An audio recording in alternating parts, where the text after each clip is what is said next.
Corona का असर सिर्फ उद्योग धंधों पर नहीं बल्कि सामान्य जीवन और परंपराओं पर भी पड़ा है। बनारस की रामनगर की रामलीला भी इसकी चपेट में आई।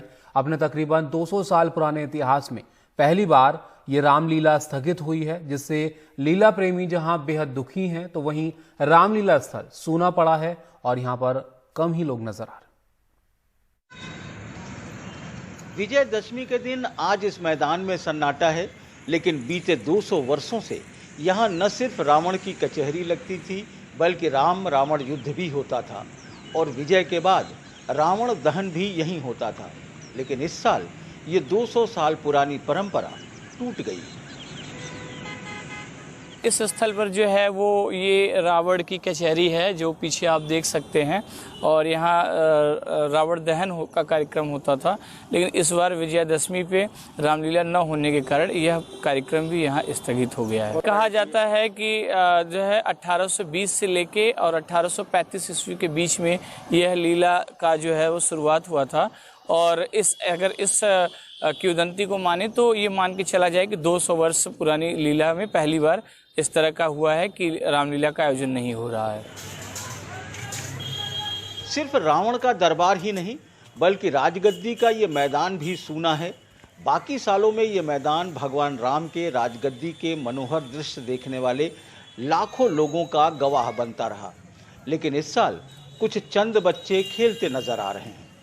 रामनगर की रामलीला अनंत चतुर्दशी से शुरू होकर राजगद्दी तक लगभग 1 महीना चलती है, जिसकी खास बात यह है कि ये एक स्थान पर नहीं बल्कि 13 किलोमीटर के दायरे में घूम घूम कर होती है।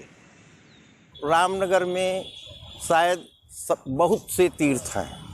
यहाँ पर अयोध्या, जनकपुर, चित्रकूट, पंपासर और नासिक, पंचवटी और रामेश्वर, ये सभी तीर्थ यहाँ पर हैं।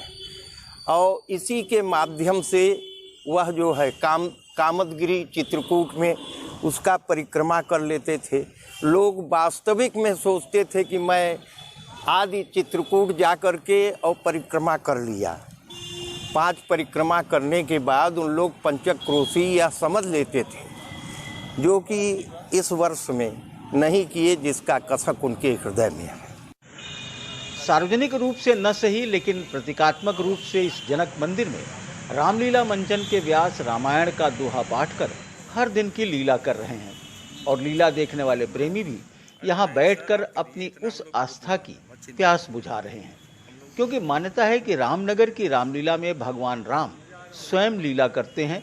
लिहाजा 200 सालों से राम के सहित उनके भाइयों की न तो पारंपरिक चयन प्रक्रिया बदली और न ही पीढ़ी दर पीढ़ी आने वाले लीला प्रेमी लेकिन अपने आराध्य की संपूर्ण लीला न देख पाने का गुस्सा उनके मन में है। ये इतिहास में भी ये व्यवधान उत्पन्न हुआ। अब इसका कारण बताया जा रहा है कोरोना, पर मैं सर आपसे पूछना चाहता हूँ, क्या बिहार में कोरोना नहीं है? वहाँ चुनाव चल रहे हैं, चुनाव आयोग। अभी मैं सोशल मीडिया पे देख रहा था, एक नेता की रैली में हजारों की भीड़ थी। वहाँ पर कोई कोरोना नहीं, रामलीला में कोरोना है। अब आपसे क्या कहें, बड़ा दुख में बड़ा पीड़ा है। 1965 के भारत पाकिस्तान युद्ध के समय पेट्रोमैक्स की रोशनी से लड़ाकू विमान को परेशानी होने पर भी ये लीला नहीं रुकी। बस पेट्रोमैक्स के ऊपर छतरी लगाकर उस व्यवधान को दूर कर लिया गया। लेकिन कोरोना की इस वैश्विक महामारी ने 200 सालों से निर्बाध गति से चलती इस लीला को रोक दिया है, जिसका मलाल सभी को है। रामनगर की रामलीला कोई नाटक या प्रहसन नहीं बल्कि ये तो वो आस्था है जिसमें लीला प्रेमी को उनके अपने आराध्य का दर्शन होता है, और अगर उसमें व्यवधान पड़ा तो उन्हें दुख तो होगा ही। वाराणसी से पुरुषोत्तम के साथ अजय सिंह, NDTV इंडिया।